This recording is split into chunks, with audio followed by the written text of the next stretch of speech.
Observatório de Imprensa. Carta ao povo. Se depender de si, a ditadura cai. Leitura Pedro Quissonde.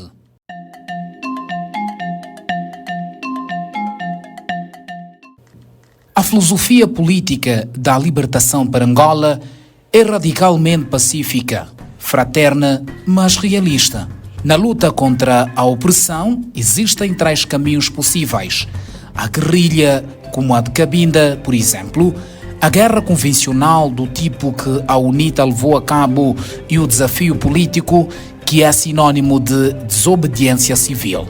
Em Angola, o grupo hegemônico atingiu um nível de ascensão no controlo da sociedade em que o único caminho parece-me a via pacífica, a resistência civilizada ao estilo de Mahatma Gandhi, Nelson Mandela e todas as resistências contemporâneas que assistimos na Tunísia e no Burkina Faso.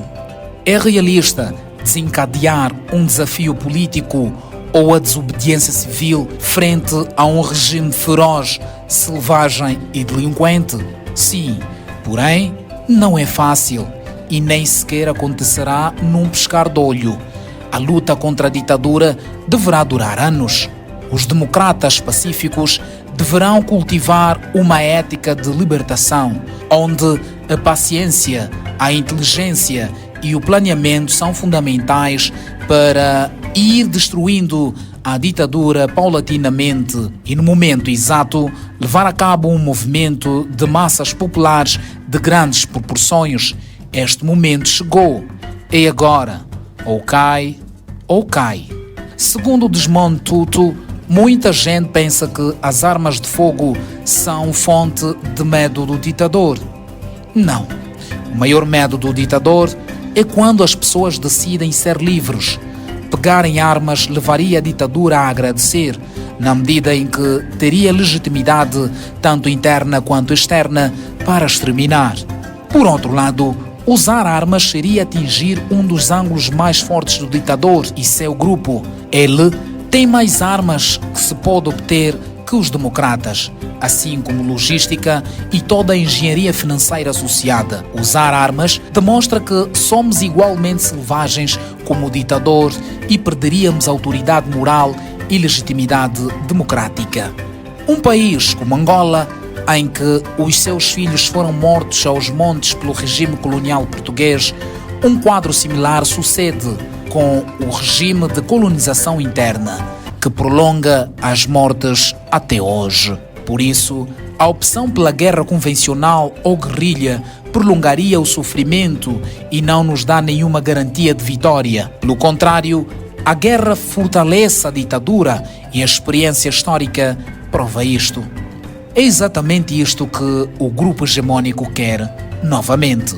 Um aspecto importantíssimo, o qual os democratas contra a ditadura devem ter em conta, é a atual conjuntura geopolítica e geoestratégica internacional. A relação entre Angola e a China coloca os países ocidentais na corrida para terem acesso a parte dos recursos. Muita gente critica tal atitude, mas é uma crítica ingênua. Todo povo e governo inteligente, na história universal, correm em defesa dos seus interesses.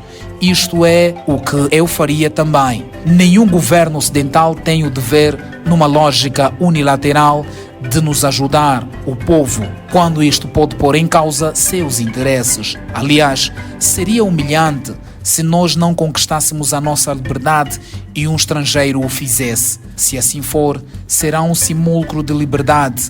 Uma possível ajuda externa para o derrube de poder não é desejável, sob pena de transformarmos a liberdade para a qual lutamos numa miragem e darmos mais uma vez o nosso destino coletivo ao estrangeiro.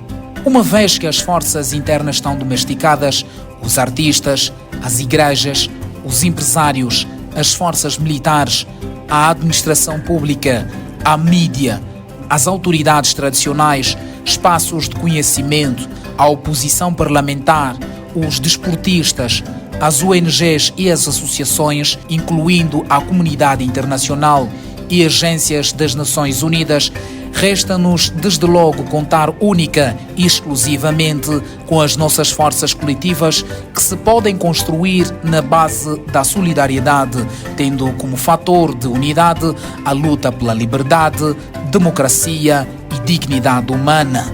Se formos capazes de mobilizar os oprimidos, certamente terão confiança para acreditar na sua capacidade de desintegração e erosão definitiva da ditadura.